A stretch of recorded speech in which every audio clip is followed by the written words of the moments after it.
have been to the top of the mountain, and it is good. No Whedons, no CGI mustache, only Snyders, and they will rise.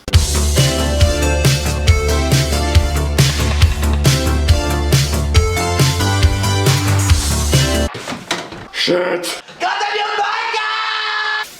God damn, Catskill Mountains, Christmas time is in the heat. You guys don't even know, okay? Woo-wee. You don't even know! I'm Mike. I'm Jay. And this is We Watched the Movie, and this is our review of Hi, Thor. This is our review, finally, of Zack Snyder's Justice League. It is upon us, and it shall be so. And 4 hours wasn't enough. I want more. I was gonna say, dude, the biggest compliment I could give it is that it equals up or maybe surpasses DC's animated films, and that's like the highest praise I could give, because we all know that DC on the animated side are some of the best leading as far as their animated films go, and this is literally like that coming to life on screen. Yeah, there's no doubt about it, dude. This is the Quintuocho DC finale. What everybody wanted has come to pass. Mm-hmm. I mean, it is not only a different movie, it's a complete epic. I mean, it's 4 hours long, and I literally sat and I watched it with my 11-year-old daughter on a computer screen. We watched this screener, and I remember taking her to see Joss Whedon's Justice League in the theater, and we were both like checking out halfway through, bored, eating our food, looking at it. We watched this thing for 4 hours and could not get enough of it. I think what this movie does the best is, it is insane what the fight sequences that they do extend, and it finally makes sense. It's edited together so well. The sequences actually make sense. When you watch Joss Whedon's Justice League, it's like this ham-fisted, rushed bullshit that made it to the theater. This actually feels like Zack Snyder took the time to actually tell the story because he gave a fuck about the characters. The dumb shits that come out and they say there's no heart or emotion in Zack Snyder's films. They said the same thing about Man of Steel. They were like, oh yeah, it just like blows shit up. This is literally at the center of this movie is heart, and it's emotional. Dude, I cried like 2 times. I could honestly, after seeing this, understand Ray Fisher being so fucking pissed at Joss Whedon. Yeah. Dude, they eviscerated his part in the Whedon cut. In this, it fully fleshes out his character. It establishes a good relationship with Silas Stone. You really feel for that father-son relationship. And not just them. The Flash has a great moment with Iris West and his father. Each character is fleshed out so well, and each story, they're given so much appropriate time that you actually get to know him. Bruce Wayne is totally fucking... You could tell it night and day. Yep. Ben Affleck is having so much more fucking fun in this version, and like he's actually embodying Batman. And let's not forget, one of the biggest complaints when you left the theater after the Whedon cut is he's like, damn man, the Flash is kind of a pussy, and then Batman can't do shit.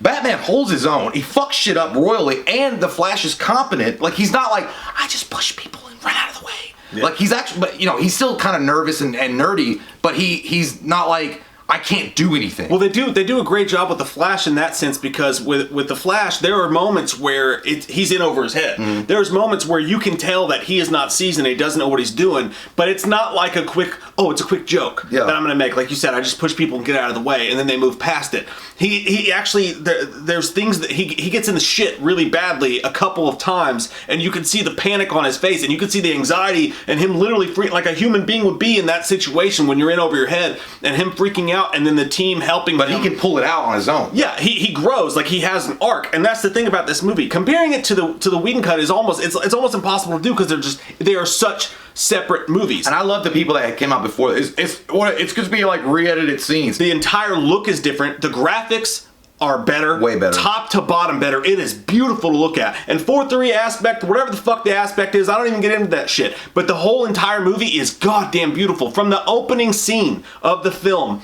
it is gigantic, beautiful landscapes. Really serious, but like serious in not like a brooding way, but like you can tell you're watching not just a movie, but a fucking Lord of the Rings, a fucking epic, large scope thing, not just a fly-by-night fucking Archie comic. You can tell that Zack Snyder's vision this is what it was supposed to be. And Joss Whedon came in there like Edward Scissorhands and butt fucked the shit out of it. Like he's like, I know how to cut hair.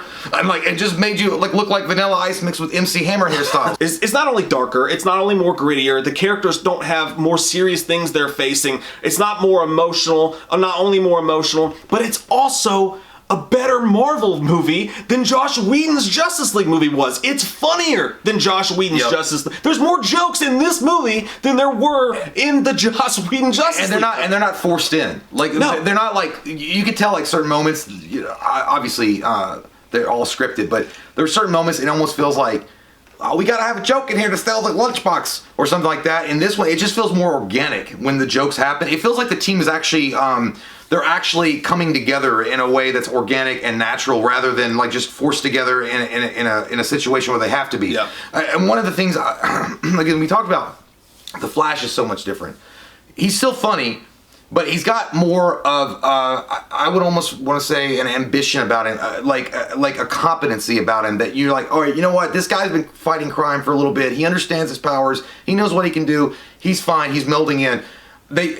So they do that with him, but they also do a pretty good job with Aquaman. Whereas in Joss Whedon, he was just pretty much like, you know, the goddamn, yeah, bro, cowabunga, surf's up, bro. He's still kind of like that, but not in the same way. He's also more, and like there's one moment in the thing, and I don't want to spoil anything, but he was like, we're asking a kid who lost his dad to go save the world, and he's like, I thought you just said you didn't care, and he's like, I never said that. Like, dude, there's just little tiny moments about it that really work, and again, it shows that Zack Snyder gives a fuck about the characters, but he doesn't just care about that they can do superhuman, amazing things. It's the characters, the human story side of them that he's more interested in. And again, this is, I think, and I think even, and maybe, this is a Victor Stone movie. Like there's a lot of focus on Ray Fisher's character, Victor Stone, because it's the anchor of the fucking film. And I think Zack Snyder had even said that. Like, that was the anchor of the movie. Yeah. And it shows in the entire movie. And when Whedon came on, it just came out that Ray Fisher said that he literally had to go back and reshoot every single scene he did for Whedon's cut. Not only is Cyborg, Ray Fisher in this more, the shots that you got before of the football game that Whedon just completely cut out, they're there. They're his entire origin story is in this movie, and his entire emotional arc is in this movie, and every character's emotional arc. Batman, aside from Cyborg, Batman himself, Ben Affleck, looks so uncomfortable in the Justice League cut. He didn't look like he knew what he was doing.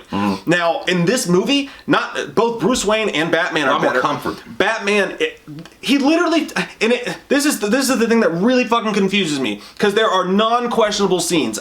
Any competent human being who has ever watched a film before can look at some of these scenes, see a scene that you'll see in this movie that wasn't in the original cut, and there's no way in fuck they would take it out. I mean, just a normal, competent person. There are scenes where Batman's fighting, like, and you remember the Batman vs Superman, the warehouse scene? Maybe nothing up to that level, but there are several scenes where Batman is fighting people and looking awesome and sounding cool, and it was taken out of that past movie. Bruce Wayne is so, Ben Affleck has such a different arc in this movie. He's an entirely different person in this movie. They all are. The whole thing, they're emotional. The movie's twice as emotional. It's twice as funny. It's twice as action-packed. It flows twice as good. I mean, it is literally a completely fucking different movie. Yeah, Ben Affleck in this looks more like someone in the Joss Whedon cut that didn't get their stimmy check, and now he's got his stimmy check. He's very happy. He's very involved and engaged in the situation. And yeah, dude, 100%. And it's not just the fact that he's more badass in the action sequences. It's the fact that, dude, just the relationship building they did with Ben Affleck's Batman and the other members of the Justice League, and even how he reacts and talks to Superman. By the way, we don't want to spoil anything for you guys at all. Like, we really don't. But with the invasion on the Stryker Island extended so much fucking better, and then the evil Superman scene extended so much better. And there are lines that the Whedon thing had not existed in this, and it works so much fucking better. Superman alone, dude, the entire story of Superman, it's not a spoiler, they did it in the last movie. Superman obviously comes back to life, and it's not just the black suit, and it's not just the amazing special effects, which they are way fucking better. Every single scene looks, the color palette just feels awesome. The entire thing looks better. But it's not just about that. When Superman comes back to life, It is so much more organic. It is so much more emotional. When he came back to life the first time, didn't it feel like they had that joke in there? She was like, "You smell weird." It's like, this guy just came back to life. His mother is showing up and seeing him for the first time. Yeah. The love of his life, Lois Lane, is showing up and seeing him for this first time. And they're going to make a joke about, "You smell weird." In this, it's organic. They actually have those moments to interact together. When Superman fucking shows up for the first time, full, back, this time, you literally cheer. And I'm talking about watching this not in a movie theater, but on your computer screen, literally cheer. You're like, "Oh, fuck!" I mean, it's just completely different. I'll tell you what, and like I said, again, we can't talk, I don't want to spoil it. Again, that battle sequence plays out a lot different, and there's a lot more of it with Batman, when Superman takes on the League. But there's one that did make it into the movie, but because of the way the sequence was shot and the way that it was edited together, when Lois Lane shows up and she says, "Please," and then she says, I got teary-eyed.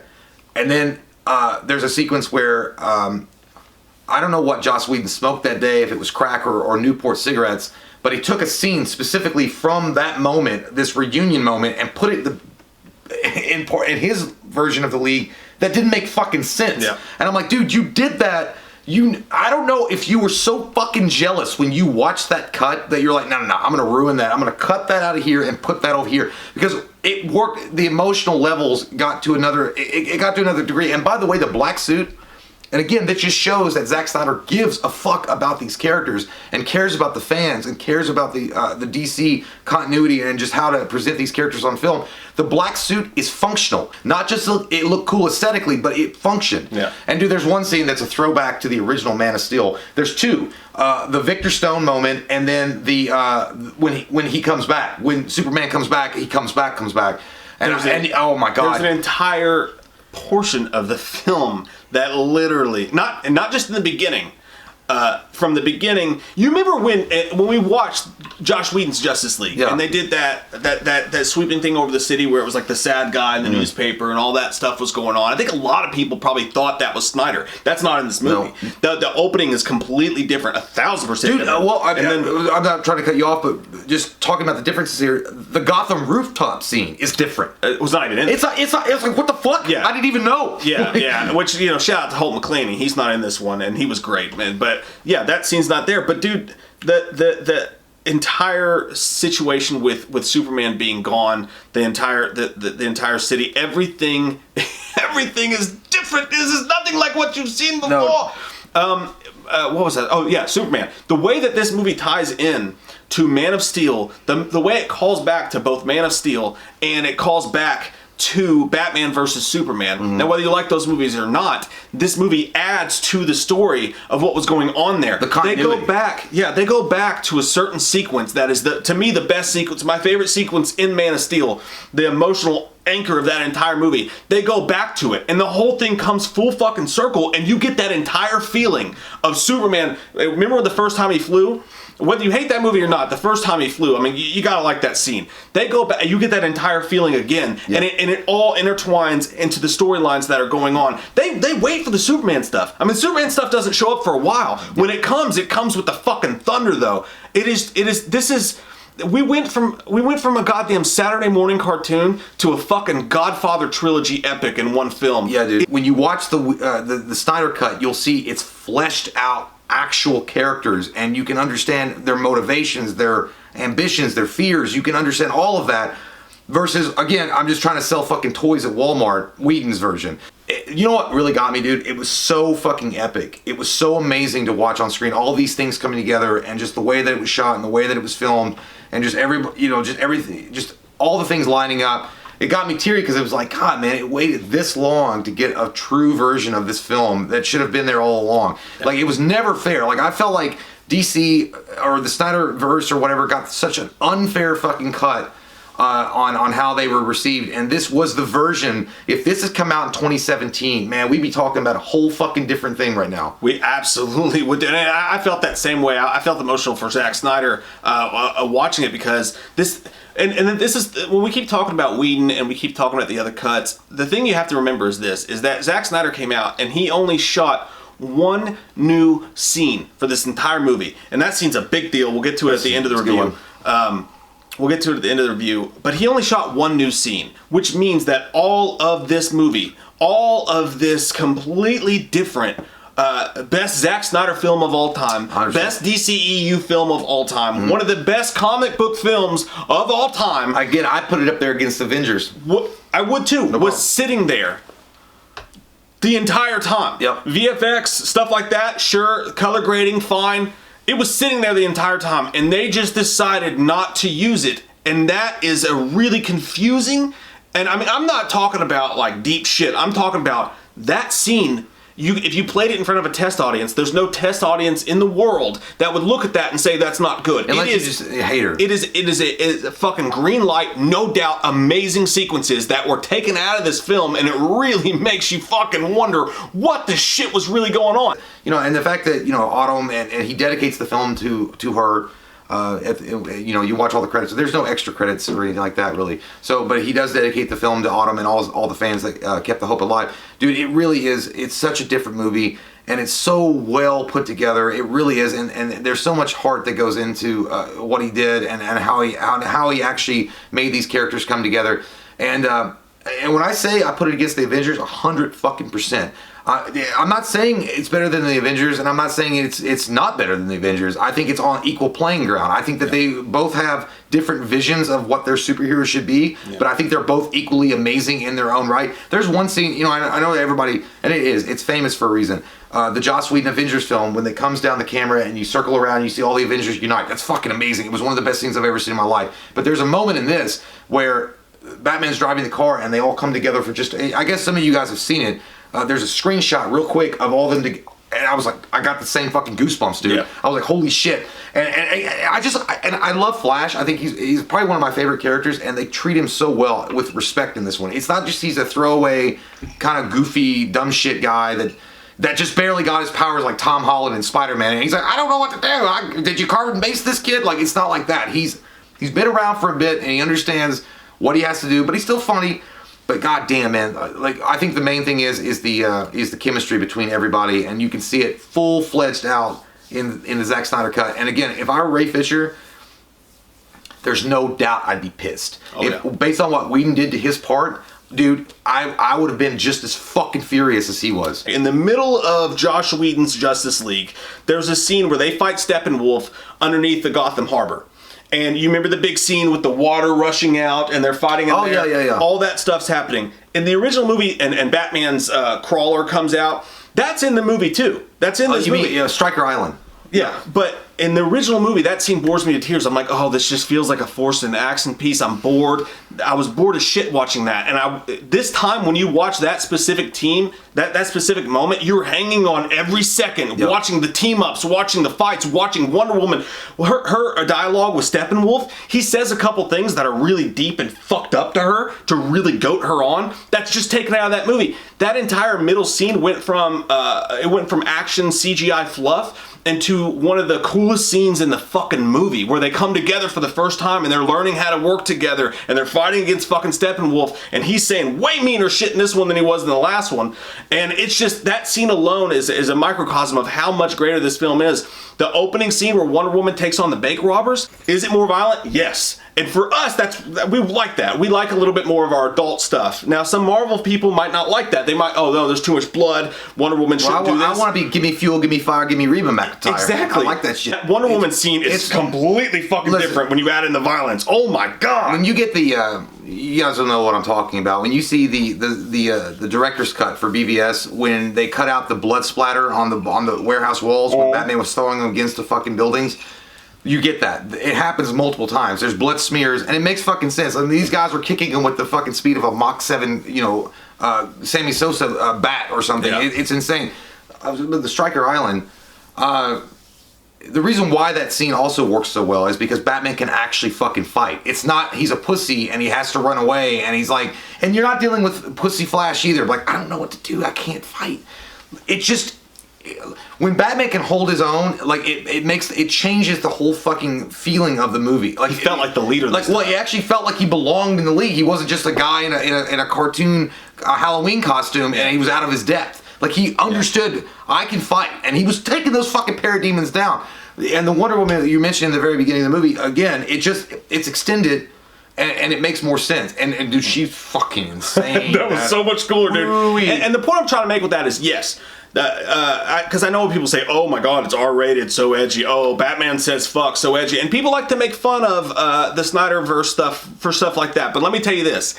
Yes, it is more R-rated. Yes, it's more gory. Yes, there's more cursing in it. It's more adult, for sure. Yeah. But at the same fucking time, it is still funnier, more lighthearted in moments, more tied together. The story is better than it was before, too. So you're getting the best of both, really, here. If you want to look at what Joss Whedon did with that movie, and then you look at what Zack Snyder did. Zack Snyder not only made a better DC film than Joss Whedon did, but he made a better fucking Marvel film than Joss Whedon did too. It is going to please all audiences, in my opinion, unless the only way that you're not appreciative of the changes in this movie is if you go into this and you absolutely fucking refuse to accept how good this shit is. That's the only way that you will not notice the goddamn Well, unless difference. you just hate Zack Snyder for no apparent reason. I mean, that happens, by the way. A lot of people just don't like Zack Snyder for whatever goddamn reason. But yeah, dude, it's a fantastic movie. There's no doubt about it. There's no denying it. I do wholeheartedly believe that Joss Whedon was butthurt about Age of Ultron. Though I think those rumors are true. I think he went out of his way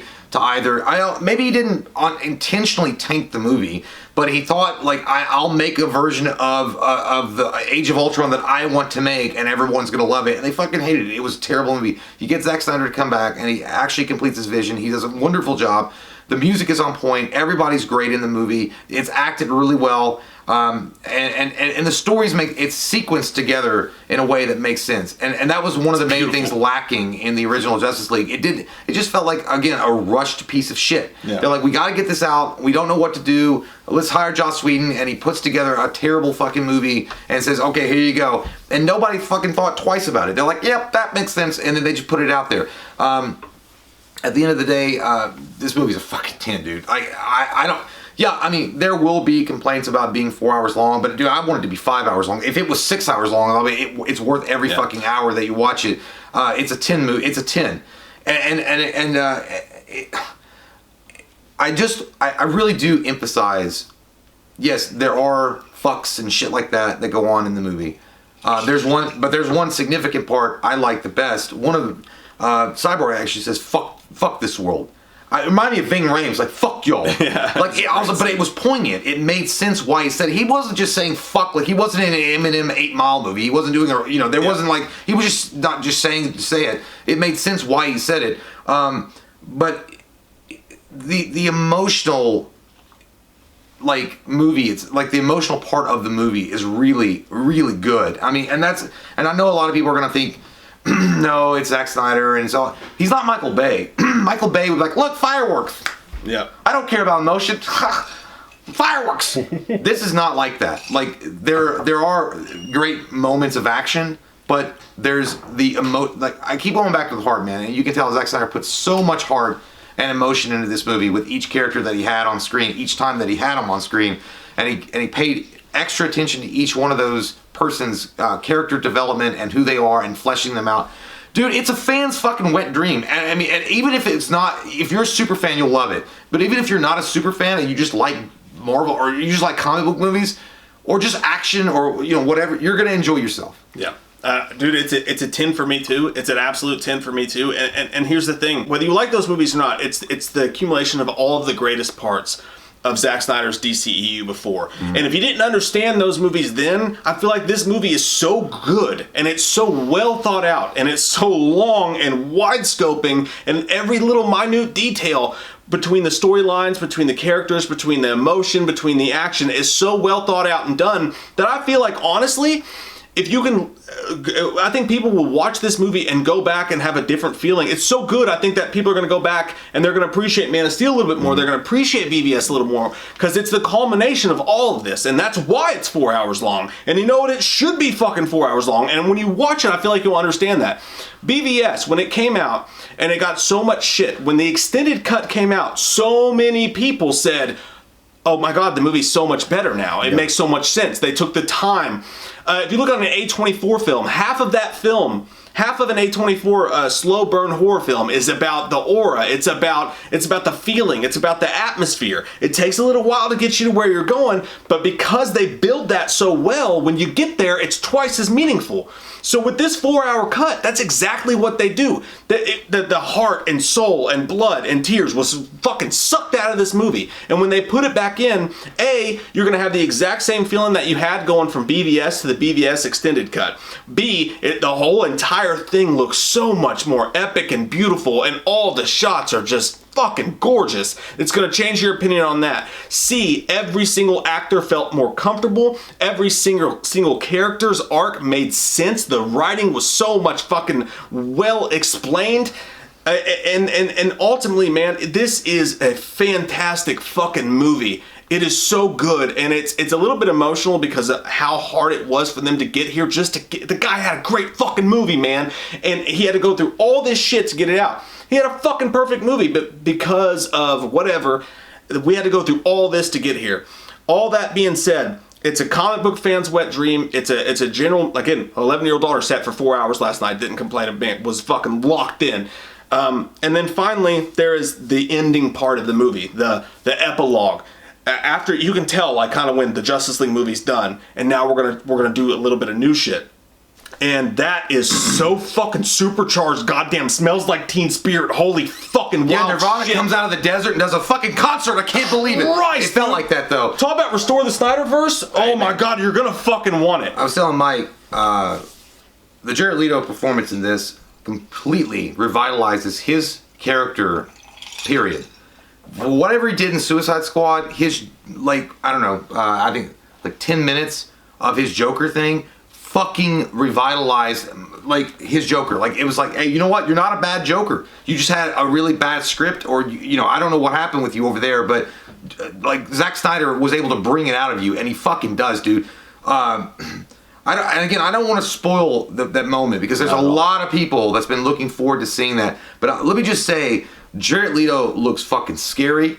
He's intimidating. He's unpredictable looking. Like, he's actually what, when you watch something like Lord of War or Dallas Buyers Club, and the actor that Jared Leto is, because he is a great actor. I mean, he might be a little fucking weird and shit. Like, he is definitely weird, but he's actually a good actor. They bring that out of him, and they put it into a Joker persona, and it just works so well.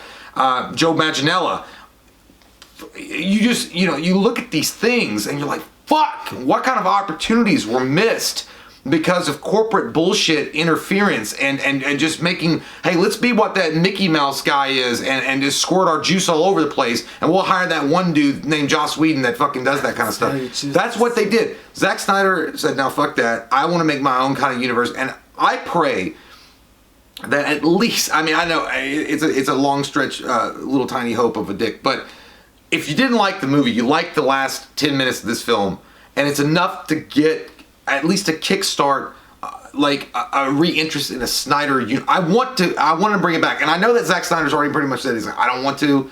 Well, he didn't say he didn't want to. He said that Warner that apparently there's no interest. And well, you know what? If this movie makes a shit ton of money, well, maybe if you change the powers that be's mind, and if they come and be like, hey, you know what? We're gonna give you a blowjob, and we want you to come back. We're sorry.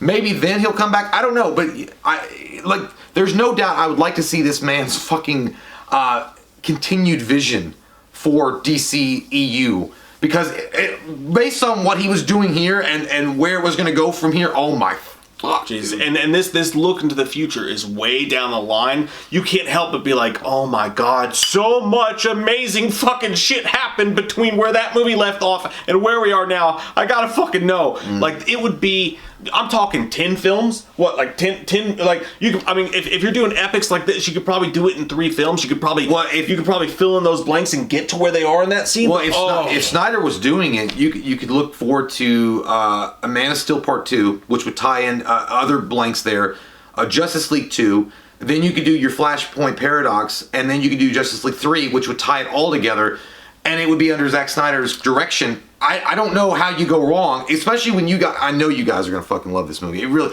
once you see this film and what Zack Snyder had in mind for the future of Snyderverse or DCEU, it's no doubt a glimpse it's a glimpse of what could have been if we just let the director have his vision. Or just not to hire Joss Whedon. I don't know. I mean, maybe that would have been a smarter idea. I mean, if you just let... Because again, and we've said it 1,000 times when it comes to Man of Steel or BVS, like, I know some people don't like those movies, but there are far-reaching ideas there. You might not understand little scenes here and there, but you're like, oh my god, I need to know more. There are far-reaching gods and devils and religion and all this stuff at play there, and it's so much more interesting to me than there's a bad guy, let's go get him, we're the good guys. This little scene here just shows you how fucking ambitious. It's the most ambitious. That scene is probably the most ambitious scene in superhero fucking history to me. If you look at what it would take to get from here to where they are in that scene, it will blow your goddamn gourd, man. I think that, yeah, dude. If that particular moment had been stretched out into an entire movie, and again, I could see that moment being the beginning of Flashpoint.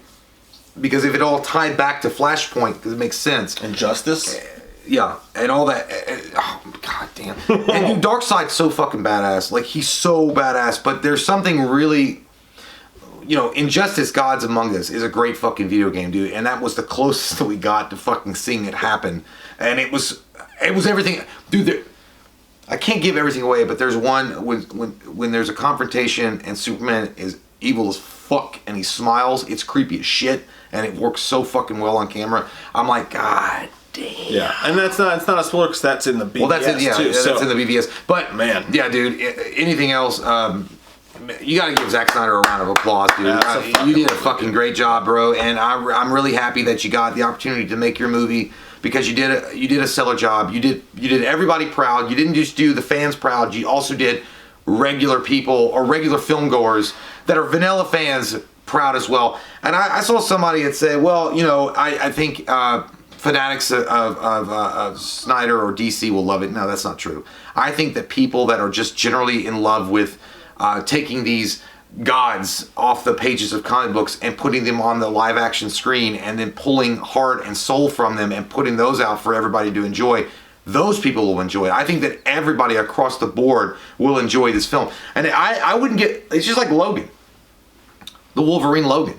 It's not as deep as Logan. I mean, granted, but everybody across the board would enjoy Logan. I feel like everybody across the board would enjoy this movie as well. It's if they don't restore the Snyderverse and they don't make these films, I'm gonna spend the rest of my life. I'm gonna think about it for the rest of my life. What could have been? That's how beautiful of a vision he has going at the end of this movie for the movie, and I'm so happy for DC fans, and I'm so happy for Zack Snyder. I'm just so happy for comic book fans themselves. I've said it. I said it on Twitter. We were able to say it. Like, I think this is Zack Snyder's T2. I think this is his best film. This is his masterpiece. This is if you didn't understand or you weren't with the Martha thing, because I get the Martha thing was weird. There was little blocks and strange things about BVS. Man of Steel rubbed people wrong because that wasn't the Superman they were used to. But if you can somehow ease yourself into this universe and look at the wide scope of what's possible here, this is the fucking most ambitious goddamn thing I've ever seen in comic book movies in my entire life, apart from Endgame being the